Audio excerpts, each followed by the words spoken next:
There is a particular cruelty in being humiliated by someone you love, a sharp and twisting blade that cuts deeper than any wound inflicted by a stranger, and Lady Eleanor Ashford knew this truth more intimately than she ever wished to know anything. She was 21 when her heart was shattered, a gentleman's daughter of modest fortune but exceptional grace, possessed of warm brown eyes that reflected both intelligence and kindness, and a quiet dignity that drew admiration from those discerning enough to look beyond the glitter of larger dowries. Eleanor had been raised at Thornfield, her family's aging but beloved country estate, where she had cultivated gifts that went largely unnoticed by society's most shallow observers,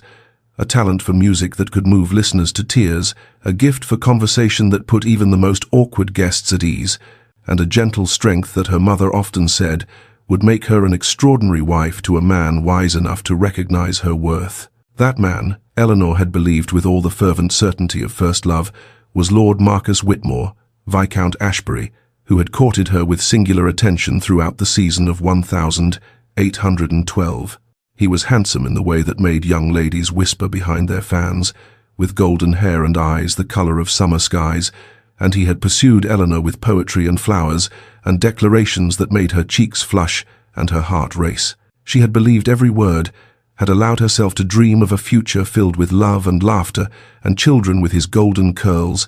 had even begun quietly preparing her modest trousseau in anticipation of the proposal everyone assured her was imminent. The night everything changed was warm, with the promise of summer, the Countess of Blackwood's garden party, illuminated by hundreds of candles that cast dancing shadows across the manicured hedges. Eleanor had slipped away from the crowded terrace to find a moment of quiet, her heart full of anticipation because Marcus had hinted that very evening that he had something important to ask her. She had not meant to eavesdrop, had not intended to hide in the shadows of the rose arbor, but when she heard Marcus's familiar laugh, accompanied by the deeper voices of his companions, she had frozen in place like a rabbit sensing a predator. The words that followed would echo in her memory for years to come, each one a stone dropped into still water, sending ripples of devastation through everything she believed about herself and about love. Marcus spoke of her with casual cruelty, describing her as practice for his eventual pursuit of a real heiress, a pleasant diversion whose modest dowry made her entirely unsuitable for marriage, but perfectly acceptable for honing his skills of seduction. His friends laughed, complimented his cleverness, asked which wealthy young lady he intended to pursue next. Eleanor stood motionless in the darkness, feeling her world crumble around her like a castle built on sand,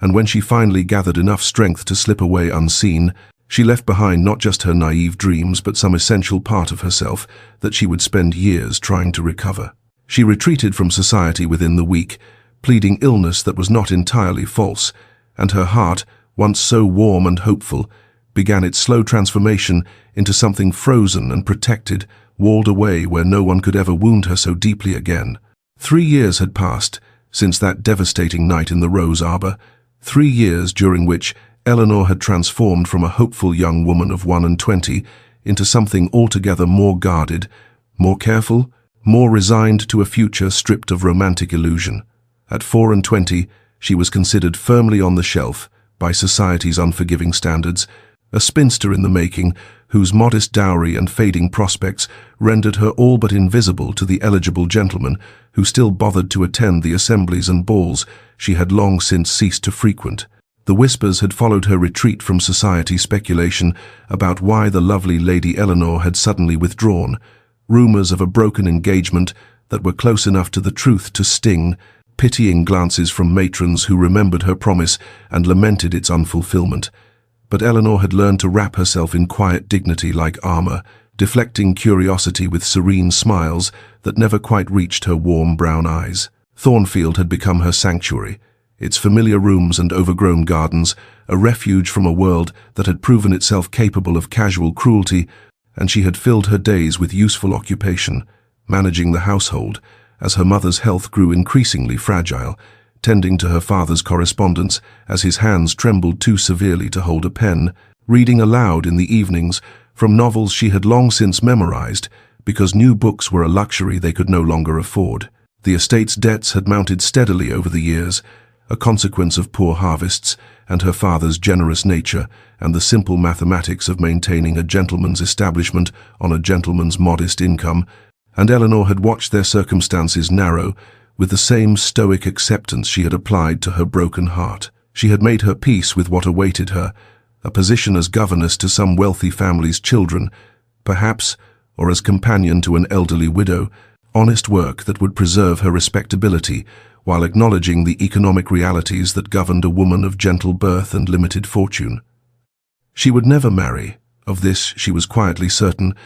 not because she believed no man would have her, but because she knew she could never again trust her heart to another's keeping. The arrival of the letter changed everything, though Eleanor did not recognize it as such when her father summoned her to his study with hands that trembled more than usual and eyes that held a desperate hope she had not seen in years. The summons to London had come from a solicitor whose name her father recognized, concerning a matter of urgent business that required his presence immediately and could not be adequately explained through correspondence. Eleanor watched her mother's quiet anxiety as they discussed the journey, the expense they could ill afford, the strain on her father's declining health, the necessity of appearing in society with wardrobes that had not been refreshed in 3 seasons, and she felt the familiar weight of resignation settle more heavily upon her shoulders. This would be her final season, she understood without anyone speaking the words aloud, her last opportunity to find a respectable situation before their circumstances deteriorated beyond recovery. She packed her outdated gowns with careful hands and reminded herself that she had survived worse than the pitying glances of the ton, that endurance was its own form of strength, that a frozen heart could not be broken twice. The name Alexander Blackwood, Duke of Ashworth, was spoken in London drawing rooms with the peculiar mixture of reverence and trepidation that society reserves for those it cannot quite comprehend, and Eleanor first heard it whispered at a modest evening gathering hosted by one of her mother's distant cousins, a woman kind enough to include the Ashford family in her invitations, despite their reduced circumstances. "He is here tonight," the whispers insisted, passing from fan to gloved hand to carefully inclined head. The Duke himself. Can you imagine? He so rarely attends anything, and Eleanor found herself curious, despite her determination to remain unmoved by the machinations of the ton that had once wounded her so grievously. The intelligence she gathered from overheard conversations painted a portrait of a man who seemed more legend than flesh, impossibly wealthy,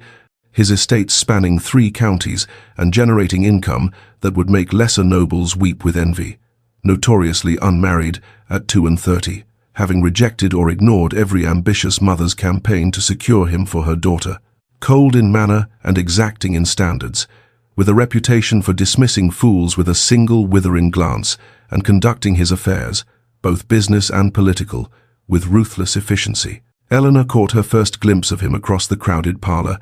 and she understood immediately why society spoke of him in hushed tones, for Alexander Blackwood commanded attention simply by existing, tall and broad-shouldered, with dark hair swept back from a face that might have been carved from granite, all sharp angles and severe planes, and eyes of such a pale, piercing grey that they seemed to see through pretense and social niceties to whatever truth lay beneath. He stood apart from the other guests, not physically alone but somehow isolated nonetheless, as though an invisible barrier separated him from the warmth and frivolity that surrounded him,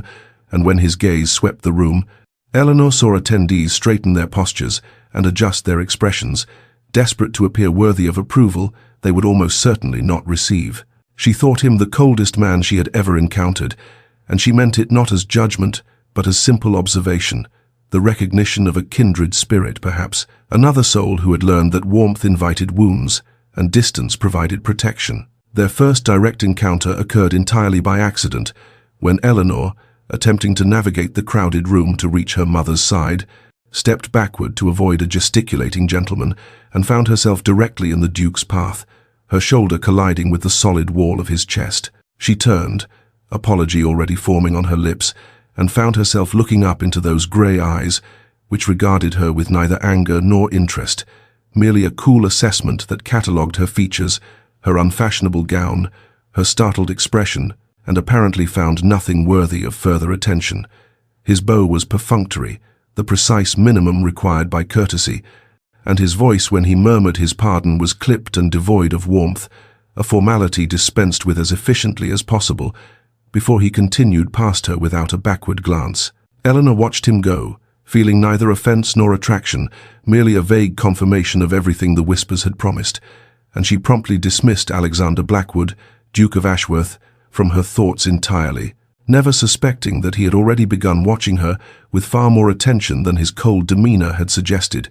cataloguing her grace under social pressure,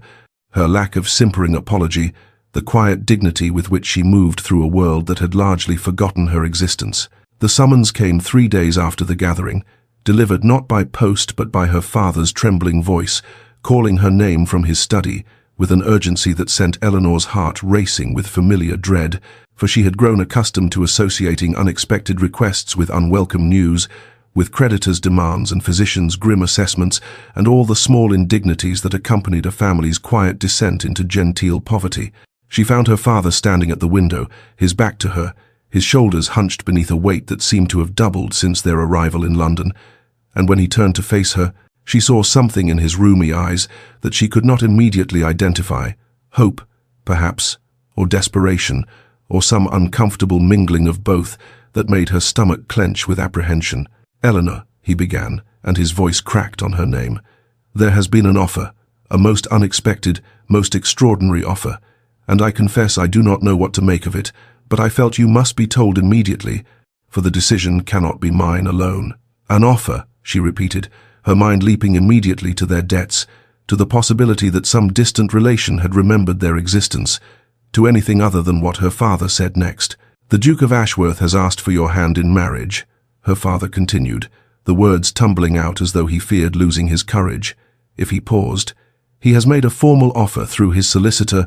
an extraordinarily generous offer with settlements that would clear our debts entirely and provide for your mother's care and secure your future beyond anything I could have hoped to give you. And Eleanor, he requires an answer within the week." The silence that followed was absolute, broken only by the distant clatter of carriage wheels on the street below and the thundering of Eleanor's own pulse in her ears, for surely she had misheard, surely her father's declining faculties had confused some message. Surely the cold stranger who had barely acknowledged her existence could not possibly have proposed marriage to a woman he had never properly met. Her father pressed on, explaining what the solicitor had conveyed. The Duke required a wife of good breeding and practical temperament, a woman capable of managing his numerous households and navigating society's demands without causing scandal or embarrassment, a partner in the truest sense of the word, rather than a romantic attachment that might complicate the efficient operation of his affairs. "He has investigated you thoroughly," her father admitted with obvious discomfort. "Your education, your character, your management of our household these past years, and he has concluded that you would suit his requirements admirably. There is no mention of affection." "Eleanor, I will not pretend otherwise. This is a business arrangement he proposes, nothing more." Eleanor heard herself refuse before she had consciously formed the decision, the word "no" emerging from her lips, with a firmness that surprised them both, for she could not bind herself to another loveless arrangement, could not trust her future to another man's calculations, could not survive another betrayal, even if this one came without the pretense of feeling. Her father did not press, merely nodded with a defeat that carved new lines into his weathered face, and as Eleanor fled to the sanctuary of her borrowed chamber, his expression haunted her more than any words could have. The image of a father, watching his daughter choose pride over security, principle over survival, the frozen remnants of her heart over the salvation of everyone she loved. The note Eleanor sent to the Duke's London residence requesting a private audience was brief and formal, betraying nothing of the turmoil that had driven her to compose it, and her mother's reaction upon learning of this breach of propriety for an unmarried woman to request a meeting with an unmarried gentleman was scandalous. Regardless of the circumstances, had been a masterwork of restrained hysteria that left Eleanor unmoved, for she had long since ceased caring what society thought of her, and cared only for understanding why a man of such consequence had fixed his attention upon a woman of such insignificance. The Duke's response arrived within hours, granting her request with the same efficiency that apparently characterized all his dealings, and Eleanor found herself standing in the austere elegance of his study the following afternoon, her heart pounding against her ribs, while those grey eyes regarded her with an expression she could not decipher. She did not wait for pleasantries, did not allow the silence to stretch into awkwardness, but instead demanded answers with a directness that would have appalled her mother had she been present to witness it. Why her, of all the women in England? Why a gentleman's daughter of modest fortune and faded prospects, when he might have had anyone, any heiress or nobleman's daughter or foreign princess, his vast wealth and ancient title could attract? Alexander Blackwood did not seem offended by her bluntness. If anything, something that might have been approval flickered briefly across his stern features before his expression settled back into its customary reserve. He answered her with equal directness, explaining that he required a duchess possessed of intelligence sufficient to manage his numerous estates and social obligations, breeding adequate to satisfy the expectations of his position, and temperament practical enough to accept the limitations of an arranged marriage without romantic delusions that would inevitably lead to disappointment and discord. He had observed her, he continued, for weeks before making his offer, observed her quiet competence at social gatherings, her refusal to simper or scheme or compete for attention, her dignified acceptance of her family's reduced circumstances, and most tellingly, her complete lack of interest in the marriage market that consumed other women her age. She was not hunting for a fortune, he stated with the certainty of a man accustomed to reading people's motivations, not angling for a title, not desperate for romantic fulfillment, and these qualities made her uniquely suited to the partnership he proposed. He would never love her, he admitted with a brutal honesty that should have wounded her, but instead felt strangely liberating after Marcus's honeyed lies. But he would respect her, absolutely, protect her fiercely, and ensure that she and her family never wanted for anything as long as she lived. Eleanor listened to this extraordinary speech with growing wonder, for here was a man who promised nothing he did not intend to deliver, who wrapped his proposal in truth rather than pretty falsehoods, who offered security without demanding she pretend to feelings neither of them possessed. Against every instinct that urged her to flee from another entanglement with a man who could not love her, she found his coldness almost refreshing, almost safe, almost exactly what her battered heart required. She asked for time to consider, and he granted it without pressure, and as she left his study, Eleanor realized with dawning surprise that for the first time in 3 years, she was genuinely uncertain what her answer would be. The week Eleanor had requested passed in a blur of sleepless nights and circular arguments with herself, her mind cataloguing every reason to refuse, while her heart whispered treacherous questions about security and sacrifice, and whether pride was worth the cost of watching her father's health deteriorate. Under the weight of debts he could never repay, she returned to the Duke's residence on the 7th day, her decision made, but her courage faltering with every step that carried her closer to his study.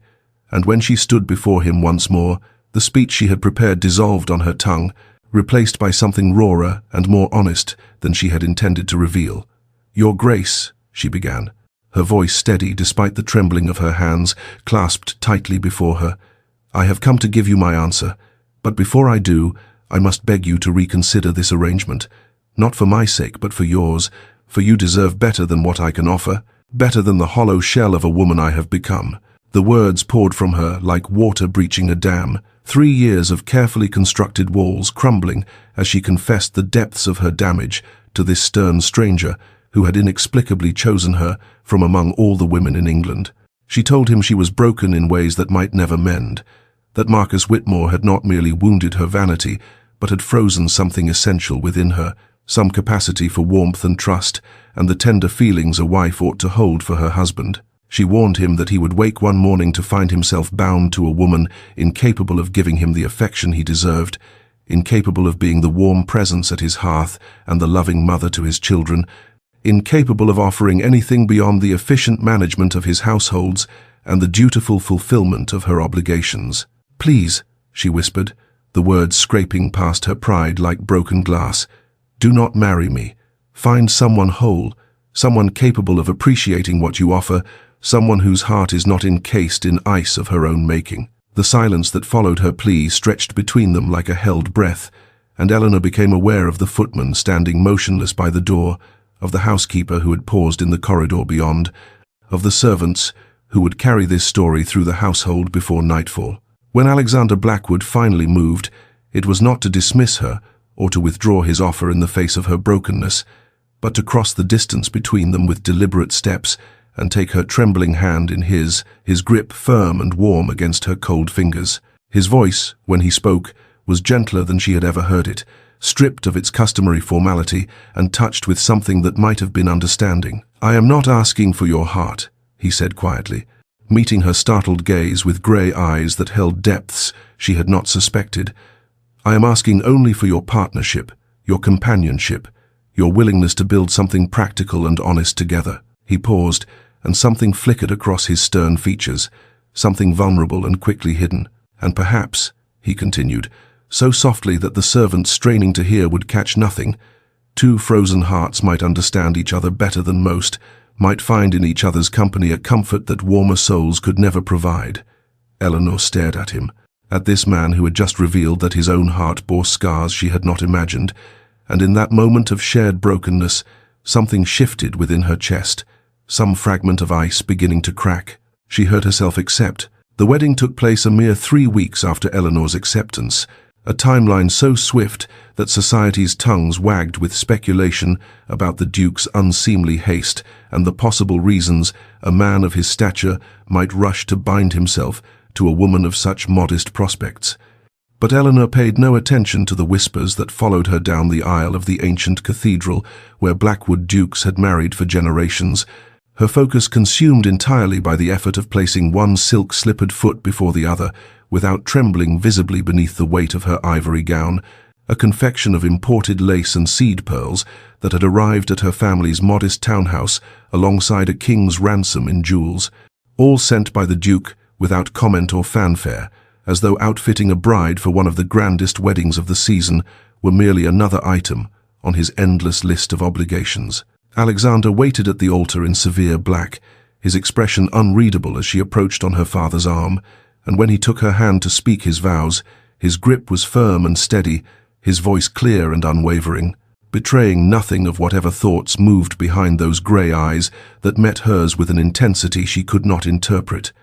The wedding breakfast passed in a blur of faces and congratulations, of champagne she barely tasted, and food she could not force past the tightness in her throat. And then she was in a carriage bound for Ashworth Manor, seated across from a husband who remained courteously silent throughout the journey, offering her the privacy of her own thoughts as the miles carried her further and further from everything familiar. Their wedding night proved nothing like the whispered warnings her mother had pressed upon her with crimson cheeks and stammering words. Alexander escorted her to a suite of rooms so grand they stole her breath, informed her that her lady's maid would attend her,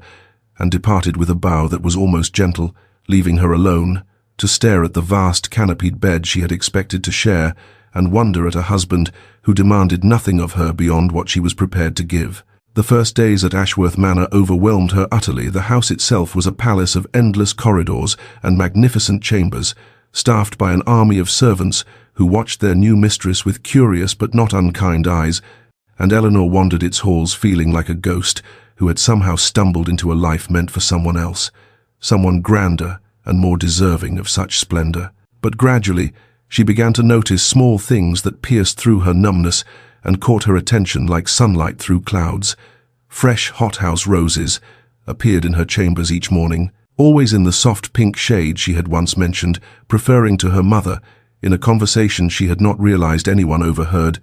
and books she had admired in passing at London bookshops materialized on the shelves of her private sitting room, and the kitchen began producing the simple country dishes she had grown up eating, rather than the elaborate French cuisine favored by fashionable households. The Duke himself remained largely absent, consumed by estate business and parliamentary duties that kept him from her side. But his attention to her comfort spoke in every carefully arranged detail, every anticipated preference, every silent evidence that someone was watching, noticing, caring for her in ways that required no words and expected no gratitude in return. It was on a grey Tuesday morning, 3 weeks into her new life as the Duchess of Ashworth, that Eleanor first began to suspect her husband was not the man society believed him to be, the discovery coming not through any grand revelation, but through the simple accident of turning down the wrong corridor while searching for the still room, and finding herself instead outside the housekeeper's sitting room, where Alexander's voice drifted through the partially open door in tones she had never heard him use. gentle and unhurried as he discussed with Mrs. Pemberton the various remedies she had tried for the rheumatism that plagued her hands, asking whether the new liniment from London had provided any relief, and whether she had considered the warm paraffin treatments his own grandmother had sworn by. His concern so genuine and his attention so complete that Eleanor found herself frozen in the corridor, scarcely breathing lest she interrupt this glimpse of a man she had not known existed beneath the cold exterior. She began watching more carefully after that, cataloguing instances that contradicted everything she had believed about her husband. The way he spent an entire afternoon with tenant farmers discussing drainage improvements, addressing each man by name and inquiring after wives and children with a memory that spoke of genuine interest rather than mere ducal obligation. The way the footmen straightened with pride rather than fear when he passed. The way the kitchen maids smiled when they spoke of him, recounting small kindnesses he had shown over the years that had accumulated into a loyalty no amount of wages could purchase. When Eleanor tentatively began assuming her duties as mistress of the household, presenting Alexander with her suggestions for improving the efficiency of the linen rotation and the management of the household accounts, she braced herself for dismissal or condescension, for the cold reminder that she was merely a practical acquisition rather than a true partner. But instead, she found him leaning forward in his chair, with genuine interest, asking thoughtful questions and accepting her proposals with a respect that left her momentarily speechless. Their dinners together, once stilted affairs of polite silence and carefully neutral topics, began to stretch longer as autumn settled over the estate, the candles burning low, while they discussed books and politics and the responsibilities of land ownership. And it was during one such evening, when the fire had burned to embers and the servants had long since retired, that Alexander spoke haltingly of his childhood in this very house, of parents who had despised each other with a passion they never troubled to hide, of a mother who wept and raged, and a father who responded with icy silence and prolonged absences, of a boy who had learned early that marriage was a battlefield and love a weakness to be exploited. He had vowed never to repeat their mistakes, he told her, his grey eyes fixed on the dying fire rather than her face, never to bind himself to someone who might inspire the kind of consuming emotion that had destroyed his parents. And Eleanor understood then that his proposal had been not merely practical but protective, a desperate attempt to build something sustainable from the ruins of everything he had witnessed, and she found herself reaching across the table to touch his hand before she could think better of it, offering comfort to a man she was only beginning to know and finding, to her surprise, that he did not pull away. The gift arrived on a morning when autumn had fully claimed the countryside.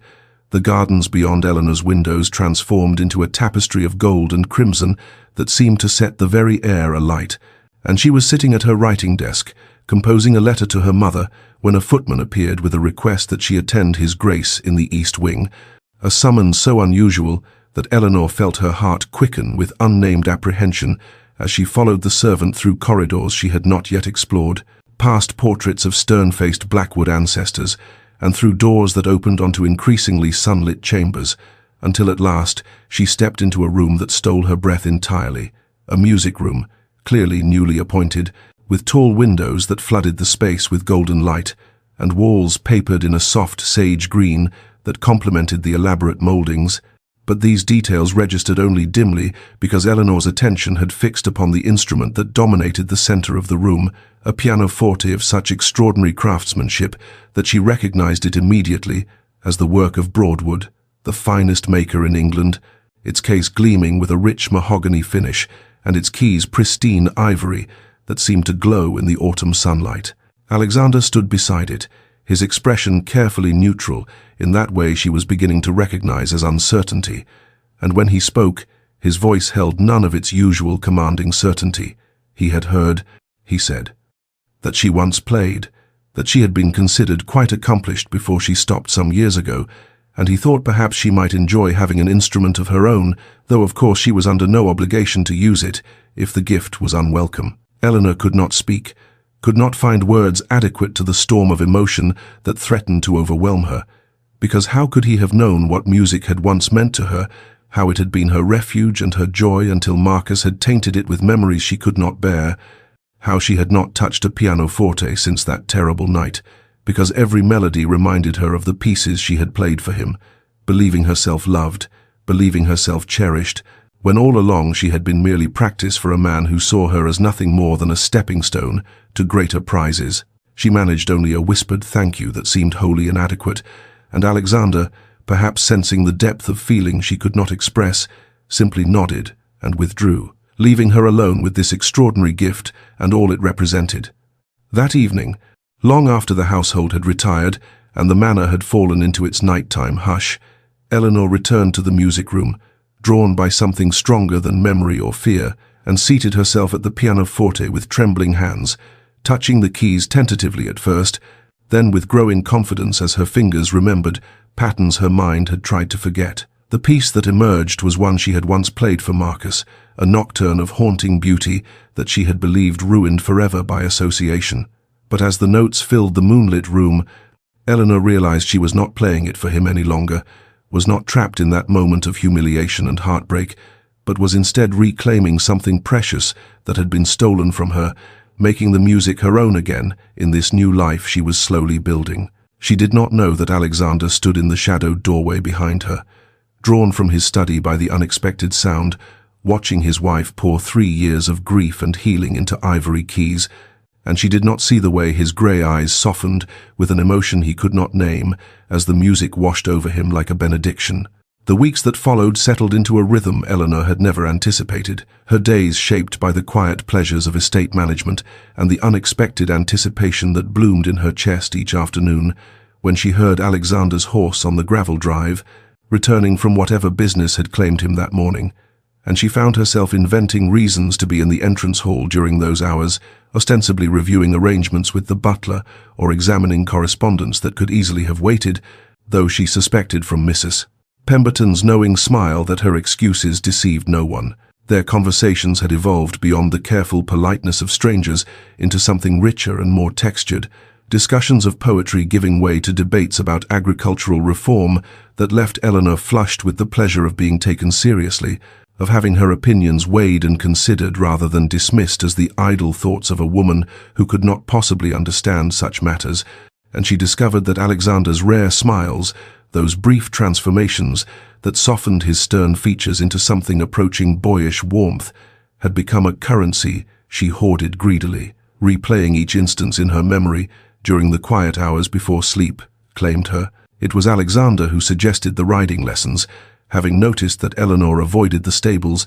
despite the fine horses at her disposal, and when she confessed that her instruction had been limited to a few terrifying circuits of her family's modest paddock on an elderly mare who could barely be persuaded to trot, he insisted on remedying this deficiency personally, rather than delegating the task to a groom. Those mornings became Eleanor's secret treasures, Alexander's hands at her waist as he helped her mount, his voice low and patient as he corrected her posture, the way he walked beside her horse, with one hand resting lightly on her knee to steady her, a touch that sent warmth spreading through her entire body, despite the autumn chill that had begun to sharpen the morning air. She learned that her husband possessed a dry wit that emerged only in unguarded moments,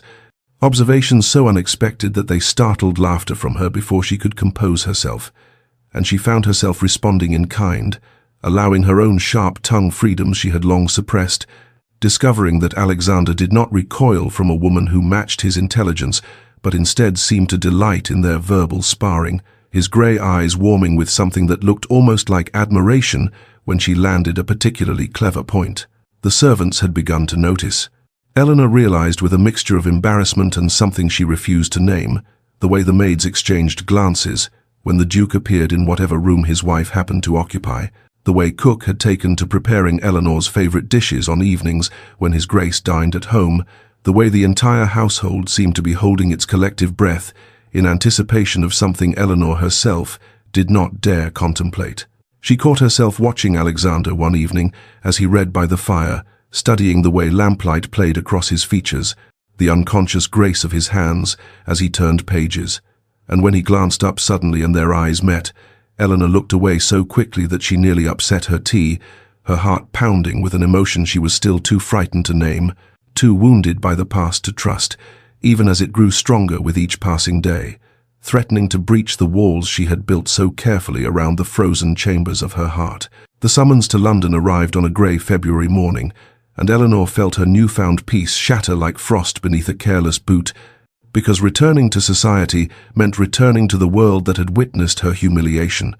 The ballrooms where whispers had followed her retreat, the drawing rooms where pitying glances had burned worse than any open scorn, and though 3 years had passed and she now bore one of the most prestigious titles in England, the prospect of facing that world again turned her stomach to ice and set her hands trembling as she read the letter, informing them that their presence was required for the season. Alexander noticed her pallor at breakfast and inquired with that careful neutrality she had once mistaken for coldness but now recognized as concern held at arm's length, and when she confessed her dread, he did not dismiss her fears or offer hollow reassurances, but simply stated that she would not face it alone, that she was no longer Miss Eleanor Ashford of modest fortune and broken prospects, but the Duchess of Ashworth, and anyone who failed to treat her with appropriate respect would answer to him. The weeks of preparation passed in a blur of fittings and consultations, modistes descending upon Ashworth Manor with fabrics and fashion plates, and Eleanor found herself transformed into a creature she barely recognized, gowns of silk and velvet, in colors that complemented her warm complexion, jewels that had belonged to generations of Blackwood duchesses now draped around her throat and wrists, her hair styled in elaborate arrangements that required a lady's maid she was still learning to accept. Yet for all the armor of wealth and status now clothing her, it was Alexander's presence that steadied her nerves when their carriage finally rolled through London's crowded streets toward the townhouse in Mayfair, his hand finding hers in the darkness of the carriage interior and squeezing once, firmly, a silent promise that required no words. Their first appearance at a modest musicale drew exactly the attention Eleanor had feared. Every eye in the room tracking their progress, every fan raised to conceal whispered speculation about the unlikely match between the cold duke and the obscure gentleman's daughter. But Eleanor lifted her chin and smiled graciously and pretended she could not hear the murmurs, drawing strength from the solid warmth of Alexander's hand at the small of her back, an anchor in a sea of scrutiny. As the season progressed, Eleanor discovered reserves of composure she had not known she possessed, navigating the treacherous waters of society with a grace that surprised even herself, managing their social calendar with the same efficiency she brought to household matters, charming hostesses who had once overlooked her entirely. And through it all she was aware of Alexander watching her from across crowded rooms, his grey eyes following her movements with an expression she could not quite decipher, but which made warmth bloom in her chest, something that looked almost like pride, almost like admiration, almost like something she dared not name, for fear that naming it would cause it to vanish like morning mist beneath an unforgiving sun. The Countess of Harrington's spring ball was the undisputed pinnacle of the season, an invitation so coveted that hostesses had been known to weep upon being excluded, and Eleanor had spent the entire carriage ride there rehearsing her composure, telling herself that the odds of encountering Marcus in a crush of 500 guests were minimal, that London was vast, and the season offered countless entertainments, that surely fate would not be so cruel as to force a confrontation on a night when she felt particularly vulnerable, her heart still tender from the growing awareness of feelings she dared not examine too closely. But fate, it seemed, possessed a bitter sense of humor, because she had not been in the glittering ballroom for more than half an hour before she looked across the sea of dancing couples and saw him, Lord Marcus Whitmore, as handsome as ever with his golden hair and practiced smile, and beside him stood a woman, wearing a fortune in diamonds, and an expression of such profound unhappiness that Eleanor felt a flash of unexpected sympathy before her own memories crashed over her like a wave of ice water, dragging her back to that terrible night 3 years ago when she had stood frozen behind a potted palm and listened to the man she loved dismiss her as practice, as nothing, as merely a stepping stone to the real prize. She had thought herself prepared, had believed the armor of her new title and her husband's protection would shield her from the old wounds, but as Marcus's gaze found hers across the ballroom and recognition sparked in his blue eyes, followed immediately by something that looked almost like calculation, Eleanor felt her carefully constructed composure begin to fracture, and when he began making his way toward her through the crowd, she could not seem to make her feet move, could not force herself to retreat or seek refuge among friendlier faces, could only stand frozen as her past approached, with that familiar charming smile that now seemed as hollow as a mask. Lady Ashworth, Marcus said, and the title sounded almost mocking on his lips. Or should I say, Your Grace, what a remarkable transformation, my dear Eleanor, from a country gentleman's daughter to one of the most envied women in England, though I confess I cannot imagine how you managed to capture the attention of such a cold fish as Ashworth. But then perhaps cold suits you, given how frigid you always were with me. The words were spoken quietly, meant only for her ears, but they struck like blows nonetheless, and Eleanor felt the colour drain from her face even as she struggled to form a response that would preserve her dignity. But before she could speak, before she could summon even a fraction of the wit she had discovered in herself during those months at Ashworth Manor, she felt the air change beside her, felt a presence like a wall of barely leashed fury, and looked up to find Alexander standing at her shoulder, his grey eyes fixed on Marcus with an expression so thunderous that several nearby guests actually stepped backward. And when he spoke, his voice carried clearly across the immediate vicinity, cutting through the music and chatter with the precision of a blade. Lord Whitmore, I have heard a great deal about your reputation for discarding things of true value in your pursuit of mere glitter. The ballroom had fallen into a hush so complete that Eleanor could hear the distant strains of the orchestra faltering into silence, could hear the rustle of silk as guests turned to witness the unprecedented spectacle of the Duke of Ashworth, a man renowned for his cold reserve and impenetrable composure, publicly confronting a viscount with barely concealed fury blazing in those grey eyes that Eleanor had once thought incapable of any warmth whatsoever. And as Alexander continued speaking, his voice carrying across the frozen tableau of London's finest, with the cutting precision of a master swordsman, Eleanor felt something shift in her chest, some final barrier crumbling beneath the weight of what she was witnessing. "My wife," Alexander said, and the word wife emerged from his lips like a declaration of war, like a sacred vow renewed before all assembled, possesses a grace of spirit that transcends any fortune, an intelligence that would shame half the scholars at Oxford, and a strength of character that I have witnessed carry her through circumstances that would have broken lesser souls, and I find myself daily astonished that she consented to bind herself to a man as unworthy as myself, for I am keenly aware that in Eleanor I have been granted a gift far beyond anything my wealth or title could purchase. Marcus had gone pale as parchment, his practiced charm crumbling like a mask made of ash, and Eleanor watched as he attempted to stammer some response, some deflection, but Alexander was not finished, stepping forward with a controlled menace that made the Viscount actually retreat a pace, and the Duke's next words fell like stones into the silence. "I would advise you, Lord Whitmore, to consider very carefully before you ever speak to or about my Duchess again, for I am not a man who forgets insults to those under my protection, and my memory, I assure you, is exceedingly long." The threat hung in the air, unmistakable in its implications, and Marcus managed only a strangled bow before retreating into the crowd, seeking refuge among guests who parted before him like water before a sinking ship, and Eleanor became aware that she was trembling, that Alexander's hand had found hers and was gripping it firmly, anchoring her to the present moment even as her mind struggled to comprehend what had just occurred, the very public demolition of the man who had once destroyed her, and the equally public elevation of her own worth from the lips of a husband she had believed incapable of such passionate defense. The carriage ride home passed in charged silence, Eleanor's thoughts tumbling over themselves like leaves in a storm, and only when they were finally alone, the townhouse door closed against the world, did she find her voice, though it emerged as barely more than a whisper. "Why did you defend me so fiercely, when our arrangement demanded nothing of the sort, when you promised me only respect and protection? Not this, never anything like this." Alexander turned to face her, and in the dim lamplight of the entrance hall, his expression had lost none of its intensity, his grey eyes burning with something she could not name, and when he spoke, his voice was rough, stripped of its usual careful control. "Because no one speaks ill of what is mine, Eleanor, and you are mine, in every way that matters." The word mine echoed between them, heavy with meaning neither had anticipated, and Eleanor felt her heart stutter in her chest, recognizing in that single possessive syllable something that terrified her far more than Marcus's cruelty ever had, the dawning realization that this arrangement she had believed so safe had become something else entirely. Sleep eluded Eleanor entirely that night,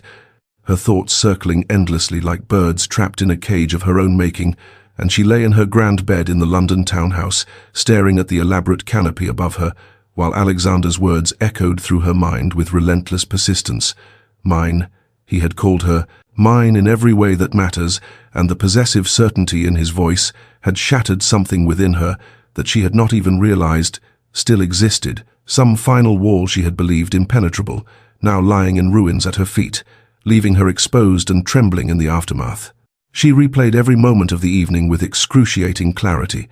The fury in his grey eyes as he confronted Marcus, the devastating precision of his words as he catalogued her worth before all of London society, the fierce grip of his hand around hers as if he could shield her from every cruelty the world might offer, and most devastating of all, the roughness in his voice when he claimed her as his own, a roughness that spoke of emotion too powerful to be entirely contained within the bounds of their careful arrangement. She had been so certain, so absolutely convinced that this marriage of convenience would protect her from ever feeling vulnerable again, that Alexander's promised coldness would serve as a fortress around her wounded heart, allowing her to exist in comfortable numbness for the remainder of her days, wanting nothing, risking nothing, safe from the devastating pain of loving and losing. But her treacherous heart had betrayed her utterly, had crept past her defenses while she was distracted by pianofortes and riding lessons and dinners that stretched long into candlelit evenings, had opened itself to this stern, surprising man who remembered her favorite flowers and defended her honor with the ferocity of a warrior, and looked at her sometimes with an expression she had been too frightened to name. She loved him. The realization crashed over her like a wave breaking against cliffs, inevitable and overwhelming and terrifying beyond measure. She loved Alexander Blackwood, with a depth and completeness that dwarfed anything she had ever felt for Marcus. That foolish girl's infatuation now revealed as the pale shadow, it had always been compared to this consuming fire that threatened to burn away everything she had built to protect herself. Tears slipped down her cheeks, and she could not have explained them, could not have articulated the strange alchemy of joy and terror that produced them, because she had sworn never to feel this way again, had promised herself that safety would be enough, that contentment without passion was a worthy trade for a heart that could never again be shattered. Yet here she lay, more vulnerable than she had ever been in her life, because Marcus's rejection had wounded her pride and broken her trust. But losing Alexander, losing his regard, his respect, his quiet, steady presence that had become as necessary to her as breathing that would destroy her utterly, would leave nothing but ashes where Eleanor Blackwood had once stood, and she pressed her hands against her eyes and wept for the woman who had begged him not to marry her, who had believed herself incapable of love, who had not understood that frozen hearts could thaw when held close to unexpected warmth. The days that followed, the ball passed in a haze of careful distance, Eleanor retreating behind walls she had thought permanently dismantled, unable to meet Alexander's eyes across the breakfast table without feeling the treacherous heat rise to her cheeks, without remembering the fierce possession in his voice when he had claimed her as his own. And she knew her. Withdrawal confused him, could see the questions forming behind those grey eyes that had become so dear to her, but she could not bring herself to bridge the chasm that her own fear had carved between them, could not risk exposing the terrifying depth of feeling that consumed her every waking moment and haunted her dreams with visions of happiness, too fragile to trust. Alexander, for his part, grew increasingly distant in his own way, his manner formal where it had recently been warm, his conversation stilted where it had flowed so easily, and Eleanor watched the change with despair lodged like a stone in her chest, certain that she was losing him, that her inability to master her own heart was destroying the delicate understanding they had built, until one afternoon he sought her out in the music room where she sat before the pianoforte without playing, her fingers resting motionless on keys that could not give voice to the tumult within her. "I owe you an apology," he said from the doorway, and something in his tone, uncertain, almost hesitant, made Eleanor turn to look at him fully for the first time in days, finding in his expression a vulnerability she had never witnessed in this proud, controlled man, a rawness that made her breath catch painfully in her throat. "My behavior at the ball was inexcusable. I embarrassed you before all of society,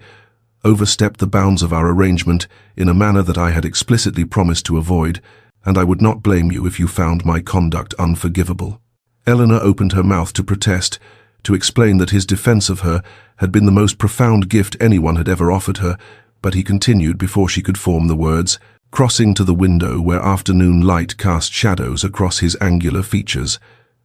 "I know what I promised you, Eleanor: respect, protection, freedom from the demands of sentiment, and I have failed you utterly in that regard, because I find myself incapable of maintaining the distance I swore to keep." His hands clasped behind his back, knuckles white with tension, and when he spoke again, his voice had dropped to something barely above a whisper. Rough with emotion, he seemed unable to contain. "I do not know precisely when it happened. Perhaps it was the evening I heard you play again for the first time, or the morning I found you laughing with the kitchen maids over some jest I was not privy to, or simply the accumulation of 1,000 small moments that I did not recognize for what they were building. But somewhere in the course of our arrangement, you became essential to me, Eleanor, necessary in a way I had convinced myself I would never require another person to be." He turned to face her then, and the expression in his grey eyes stole what remained of her breath, stripped bare of every defense, every careful wall, revealing a heart as vulnerable and terrified as her own. "I know I have no right to burden you with feelings you did not ask for and do not want, but I find I cannot continue in pretense any longer. You deserve honesty. At minimum, even if that honesty costs me everything I have come to treasure in your companionship." The tears that had threatened for days finally spilled down Eleanor's cheeks, unstoppable as spring rain, and she found herself rising from the pianoforte bench on trembling legs, crossing the distance between them with steps that felt both endless and impossibly swift, until she stood before him close enough to see the rapid pulse at his throat, close enough to watch hope and terror war for dominance in those beloved grey eyes that had become her compass, her anchor, her home. "You speak of burdening me with feelings I did not ask for," she whispered, her voice breaking on words she had never imagined herself brave enough to speak. "But you do not understand. I have spent 3 years building walls around my heart, convincing myself that I would never trust again, never love again, that the woman who believed in Marcus Whitmore's pretty lies had died that night in the garden and left behind only a hollow creature capable of nothing more than survival." She reached up with trembling fingers to touch his porty face, marveling at the sharp intake of his breath, at the way his eyes fluttered closed as if her touch were something precious beyond bearing. "I begged you not to marry me, because I believed with absolute certainty that I had nothing left to give, that my heart was frozen beyond any hope of thawing, that I would be a burden and a disappointment to any man foolish enough to bind himself to such a damaged creature. But I was wrong, Alexander. I was so terribly wrong about everything." The words came faster now, tumbling over each other in their urgency to be spoken, years of silence, finally breaking like a dam, overwhelmed by floodwaters. "You have dismantled every defense I constructed with your patience and your unexpected kindness, with pianofortes placed in sunny rooms and flowers that appear without fanfare, and 1,000 small attentions that asked nothing in return. You gave me honesty when I had known only pretty deception, gave me respect when I had learned to expect condescension, gave me space to heal when I did not even recognize how badly I was wounded." She drew a shaking breath and spoke the words that terrified her more than any she had ever uttered. "I love you, Alexander, not despite our strange beginning, but perhaps because of it, because your coldness gave me permission to thaw at my own pace, because your honesty taught me that I could trust again, because every day beside you has shown me that safety and love need not be opposites, that a marriage built on respect can blossom into something far more profound than any breathless courtship could promise." Alexander made a sound that might have been her name, might have been a prayer, and then his hands were cupping her face with infinite tenderness, thumbs brushing away tears that continued to fall, and when he kissed her, it was nothing like the distant courtesy of their wedding night. This kiss spoke of desperation and devotion, of walls crumbling and hearts finally permitted to beat in unison, of two people who had convinced themselves they would never love discovering that love had found them anyway, patient and persistent and utterly undeniable, and Eleanor kissed him back with all the feeling she had locked away for 3 long years. Finally, blessedly, completely his. The kiss deepened and transformed, becoming something more urgent, more necessary, and when Alexander finally drew back, it was only far enough to rest his forehead against hers, his breath ragged, his hands trembling where they cradled her face, as though she were something infinitely precious that he feared might shatter or vanish if he held too tightly. "Eleanor," he murmured, her name a prayer and a promise on his lips, and she answered by rising on her toes to press her mouth to his once more, pouring into the kiss everything she had denied herself for 3 long years, every hope she had buried, every dream she had abandoned, every tender feeling she had convinced herself she would never experience again. When they finally parted, he took her hand and led her from the music room through corridors that had become familiar to her over months of marriage, up the grand staircase she had climbed alone so many nights, to the door of her chambers, where he paused, grey eyes searching her face with a question he seemed almost afraid to voice,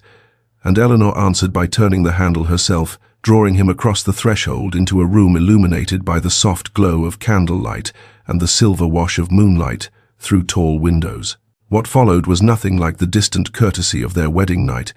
nothing like the careful separation of 2 strangers bound by contract. Rather than feeling this was revelation, this was homecoming. This was the shattering of every remaining wall between them, as Alexander touched her with hands that worshipped rather than merely performed duty. As Eleanor discovered that trust could transform into something blazing and transcendent when offered to one who truly deserved it. He was impossibly tender, pausing at every moment to ensure her comfort, murmuring endearments she had never imagined hearing from his stern lips, and she found herself weeping again, not from sorrow, but from an overwhelming joy that seemed too vast for her body to contain, spilling over in tears that he kissed away with infinite patience. Afterward, wrapped in each other's arms beneath silk sheets that whispered with their movements, they spoke in hushed voices of things too precious for daylight. He told her of the moment he first realized he was lost, watching her play the pianoforte with tears streaming down her face, reclaiming something that had been stolen from her,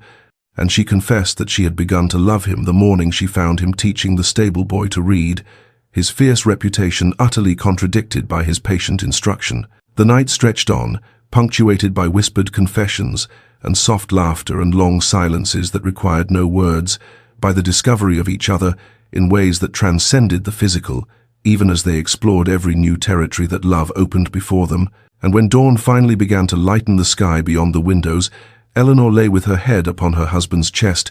listening to the steady rhythm of his heart, and knew with absolute certainty that she had finally found the place where she belonged. "You have brought warmth into a life I had accepted would be cold," Alexander murmured into her hair, his voice rough with emotion, and Eleanor pressed closer,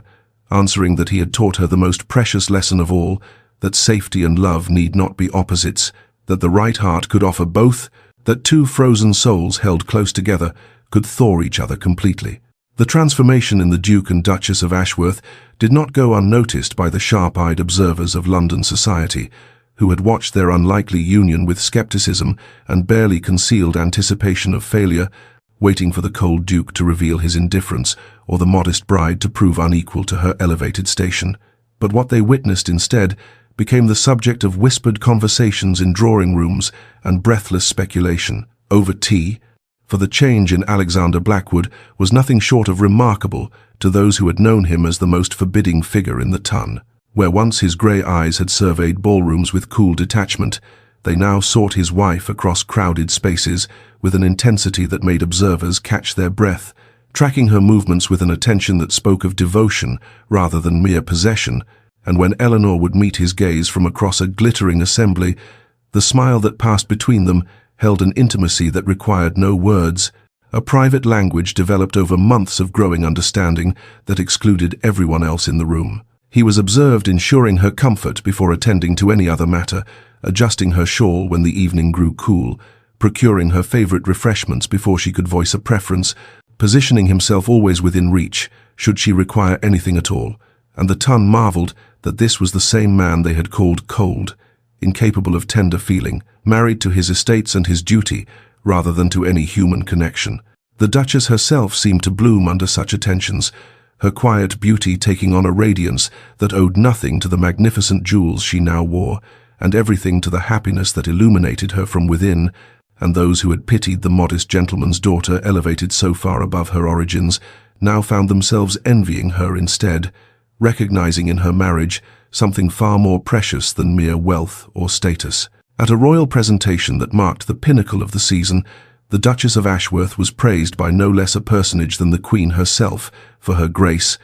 her intelligence, and her evident devotion to charitable works she had undertaken since her marriage, and Alexander stood beside her with pride, evident in every line of his bearing, his hand finding hers in a gesture that would have been scandalous from the cold Duke of mere months ago, but now seemed entirely natural, entirely right. Meanwhile, whispers of a different sort circulated regarding Lord Marcus Whitmore, whose marriage to his wealthy heiress had crumbled in spectacular fashion, her fortune insufficient compensation for his gambling debts and wandering eye, and Lady Whitmore had fled to relatives in the country, her misery a subject of gossip that followed Eleanor through every gathering she attended. Yet Eleanor found no satisfaction in her former suitor's downfall, no vindication in witnessing the consequences of his shallow choices, only a profound and humble gratitude for the different path her own life had taken, for the man who had seen her worth when she could not see it herself, for the love that had grown from the most unlikely of beginnings into something that felt as essential as breathing, as permanent as the stars that had witnessed their whispered confessions,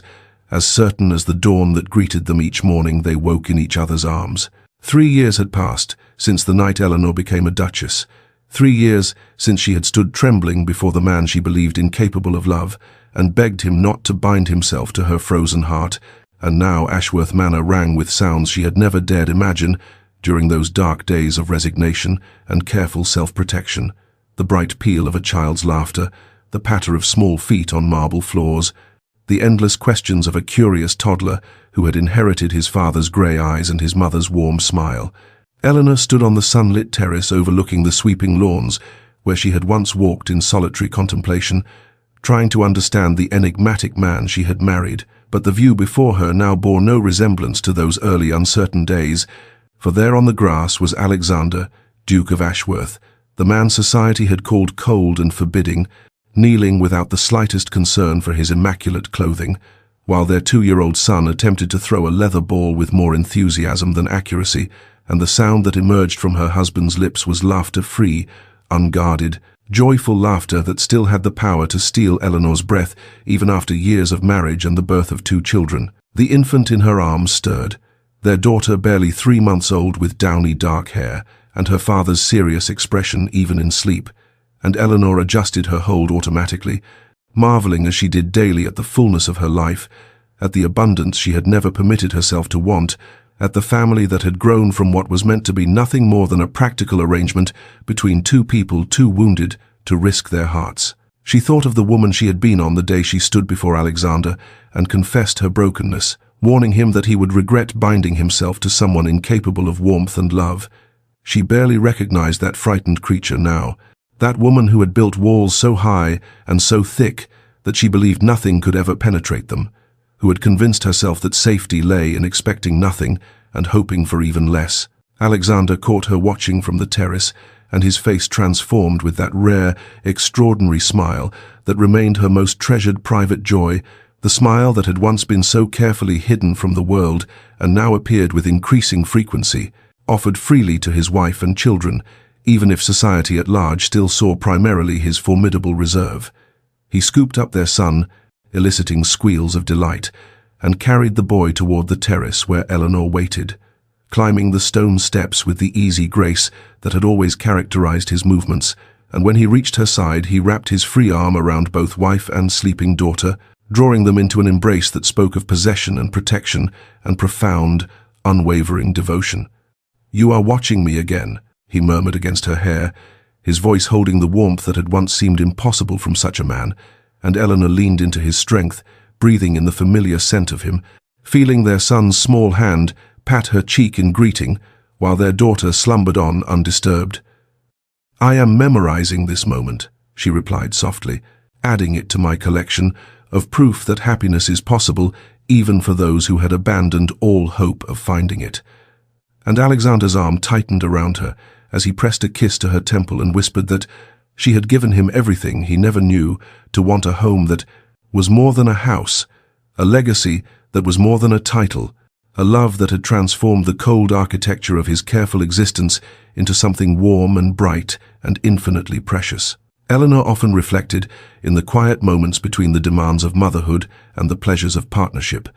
on the strange and winding path that had led her from despair to such complete contentment, and she marveled at the impossible alchemy that had transformed the worst night of her life into the foundation for her greatest happiness. For without Marcus Whitmore's cruel words, without the shattering of her innocent heart in that candle-lit corridor 6 years past, she would never have become the guarded, practical woman who caught the attention of a duke seeking a partner rather than a romantic conquest, would never have stood before Alexander Blackwood and begged him not to bind himself to her frozen heart,